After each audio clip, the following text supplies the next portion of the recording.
When we physicists look in outer space for alien life, we don't look for little green men. We look for type 1, type 2, and type 3 civilizations.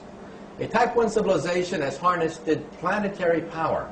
They control earthquakes, the weather, volcanoes. They have cities on the ocean. Anything planetary, they control. That's type 1. A type 2 civilization is stellar. They've exhausted the power of a planet, and they get their energy directly from their mother star. They just don't get a suntan on a weekend. They use solar flares. They use the power of the sun itself to energize their huge machines. Eventually, they exhaust the power of a star, and they go galactic. They harness the power of billions of stars within a galaxy. Now, for example, Buck Rogers would correspond to a type 1 civilization, a planetary civilization.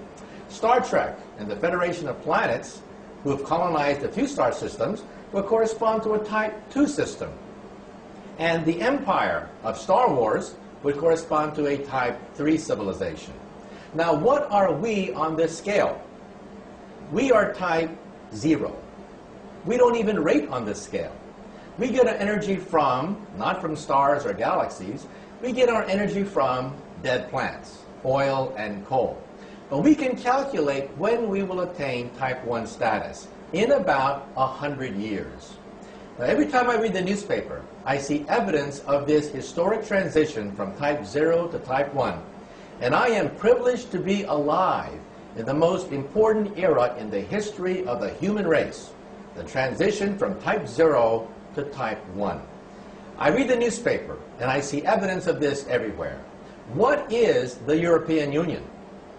The European Union has been formed to oppose NAFTA, that is, the United States, Canada, and Mexico. But why?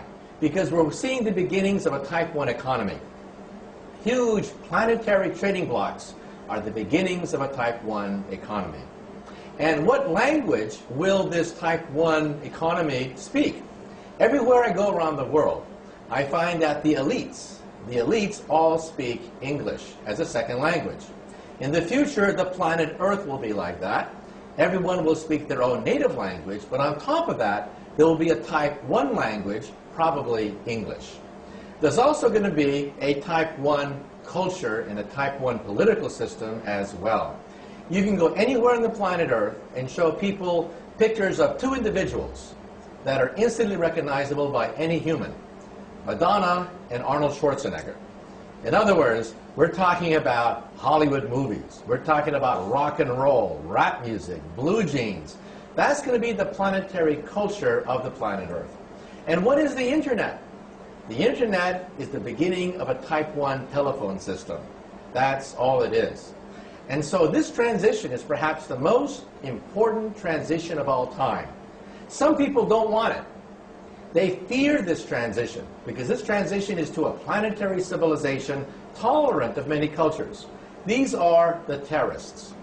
In their gut, they fear this because they know they are witnessing the birth pangs of a beginning of a new planetary civilization, and the terrorists want nothing to do with it. This transition is also the most important because it's not clear if we're going to make it. When we look at outer space, we see no evidence of type 1, 2, or 3 anywhere. No evidence whatsoever. The mathematics say that there should be thousands of type 1, 2, and 3 civilizations in the galaxy. We see no evidence of any whatsoever. And why is that? Because the transition from type 0 to type 1 is the most dangerous of all transitions. We may not make it. It's a race against time. On one hand, we have the forces of integration, the forces of tolerance, a multicultural fabric emerging before our eyes. On the other hand, we have weapons of mass destruction, germ warfare, nuclear warfare, also the rise of international terrorism. They are obstacles to reaching a type 1 civilization.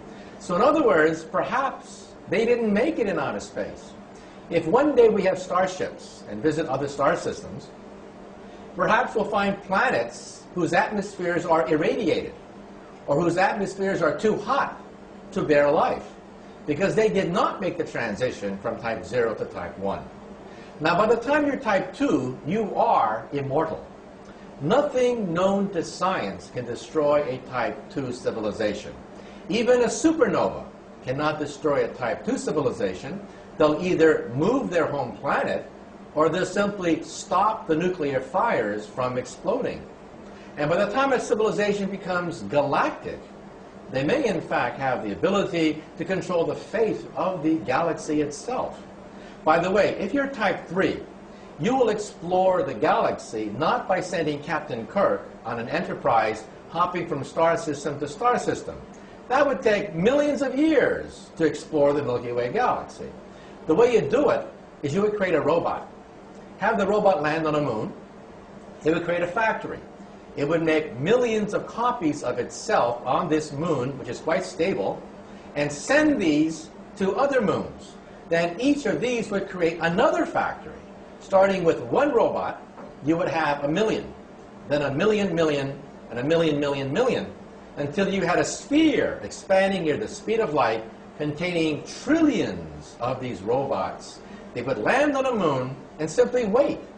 Wait for a type 0 civilization to become type 1. Now, where have you seen that before? This is the basis of the movie 2001. The movie 2001 is perhaps the most authentic rendition of the encounter of a type 0 civilization with a type 3 civilization. Now, at the beginning of the movie, Stanley Kubrick interviewed many leading astronomers and scientists, and we laid out this scenario, that the most efficient way to colonize a galaxy is to send robots, have them land on the moon, and create a factory, and then they would shoot out and colonize other moons. But at the last minute, Kubrick cut the first 5 minutes of his own film, and the film became super mystical. But the next time you see that movie, realize that the monolith on the moon is perhaps a remnant of a passing type 3 civilization waiting for our type 0 civilization to become type 1. And how long before we have an operating moon base capable of detecting such a monolith? Perhaps 100 years. So again, the generation now alive and our grandchildren are the most important generations ever to walk the surface of the earth.